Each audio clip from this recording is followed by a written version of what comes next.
Well, welcome Penny Pitcher Farms. We're over here. We've moved the ladies out of this paddock over here into the new paddock. And we're just wanting to go around and look at the grass, see how much of an impact that our animals made on this little paddock here that we call the turkey field. This is the paddock that the cows have been in for how long? Did we put them here Saturday or Monday? Monday, I believe. Okay. So today's Thursday. They've been here for 4 days. This right here is the exact reason, guys, why we said that we had to have more cows. Right here's where they laid down one night. There's a few beds up through there. But look, guys, that you cannot, if it wasn't for the trophies they left behind, you could not tell that an animal's been in here. And if your farm so happens to look like this too, you need to get more animals. You need to get more animals because your farm can handle it. And we have added 6 more heads. 6 new heads. Look here at this young clover coming up in this. We didn't have that over here last year. It is going crazy. But we had it on the rest of the farm. All kinds of clover. Look at this right here, June. See if you can zoom in right here. See what we got. We got blades going 18 inches. And then the actual grass, right there's one that's darn near 13 inches. And I'm gonna say that's probably a good average out of the whole paddock. There's one that's 13 as well. And guys, I mean, and probably, in all honesty, we're moving very slow just because we can't get no impact. We can't get, the grass is outgrowing the cows. And all reality and all truth, we need to be going about 5 times faster. This time of year, we really need to be going around our farm just as many times as we possibly can because the grass is growing so fast. And once it heads out like this right here, it's you don't really lose nothing, but the cows just they won't eat that. They won't eat that. They dig down deep to get this other stuff that's at the bottom. So you're not losing it, you're just not utilizing it. And a lot of this right here is what'll end up being what's trampled on the ground over the course of the summer, over the course of the fall. This is eventually what's going to be your carbon that's going to be trampled down. Just like this stick's doing here. When these cows go through here, they're just going to be trampling it down. And eventually, after the whole summer goes by, after all this trampling, that's going to be a litter. Look right here. This is the perfect example. Zoom in right here, Junior. This is kind of in a bare spot in the field. You can see all this dry matter right here that's on the ground. That right there, guys, is the secret sauce. If you got bare dirt, it is baking your soil, and your soil's not producing grass. When you got this kind of soil coverage, this carbon that's covering the soil, and this is everywhere, guys. This is in a bare spot. You pull the grass back in your pasture fields and you see dirt, you got a problem.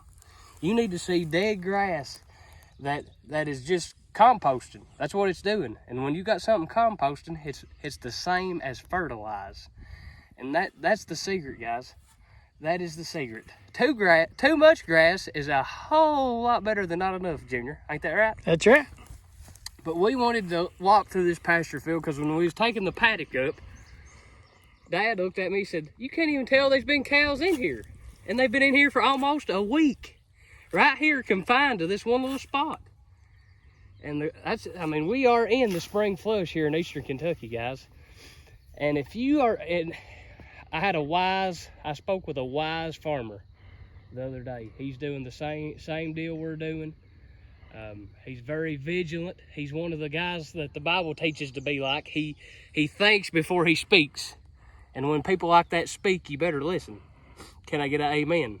Amen. He told me the other day, he said, these guys that don't have grass in their pastures right now, they're not going to have grass the rest of the year. And I got to thinking about that. That is very true. We're May. We're almost in the heart of summer. June and July and August, that's summertime in Kentucky. And guys, if you ain't got grass right now in your pasture fields, what makes you think there's going to be grass there in July and August? That's when we hit our dry months. That's when the grass slows way down from growing. Right now, guys, is the best that it gets here in Kentucky. And if you are not growing grass right now, you need to change your ways. And guys, rotational grazing is the way to go. The proof is in the pudding. It's a good problem to have when you got to buy more cows to eat more grass. It's a bad problem when you got to buy more fertilizer to grow more grass for you cows to eat. It makes good common sense, guys, and that's what we're trying to get back to here at Penny Pincher Farm. And we're passionate about it. If you can't tell, we're passionate about it. We have seen the result. You can see it right now. We're standing right in the middle of it. How much fertilizer have we bought to put on this farm right here in the last 3 years? In the last 6 years, we have spent $0. We have put zero fertilizer, zero lime. The only thing that we have spent money on here at Penny Pincher Farm is poly braid, fence post, and mineral. And hay, that's it. That's the only thing that we've spent money, and cows. We bought more cows just here in the last little bit. Guys, it's like not having a mortgage. You can't help but make money. And this year, starting out this spring, this whole farm is impacted just like this field is right here. Yeah. We've got this kind of grass all over this farm. I don't even know if we told it, Junior, or not, but we got our soil test back a week or two ago. We've not mentioned that yet. Why don't you talk about it? Yeah, we got our soil test back. The soil, like we said, we've not had fertilizer on this farm in 6 to 7 years. I can't remember. I'd have to go back and check. It's either 6 or 7 years we've not had fertilizer. Guys, they was 70% of our farm that called for absolutely zero. It needed nothing. You could go down to the University of Kentucky to one of their gardens that they just groom all the time, that they grow all this exotic grass in. And you take a soil test and it's gonna call for something. Guys, we're not bragging, we're telling you the truth. This works.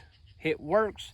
Rotationally grazing your cows, moving them, giving your grass time to rest, trampling this excess grass on the ground to make carbon. That is your fertilizer. That is it right there. And something that we had that is very uncommon is we had about 35% of this farm that called for no lime. Yeah. You never hear of that. Yeah. I mean, guys, just imagine your life right now if you didn't have to have a mortgage every month. It's the same concept. You can't help but make money on the farm if you don't have to buy fertilizer, if you don't have to buy corn and to keep your cows alive.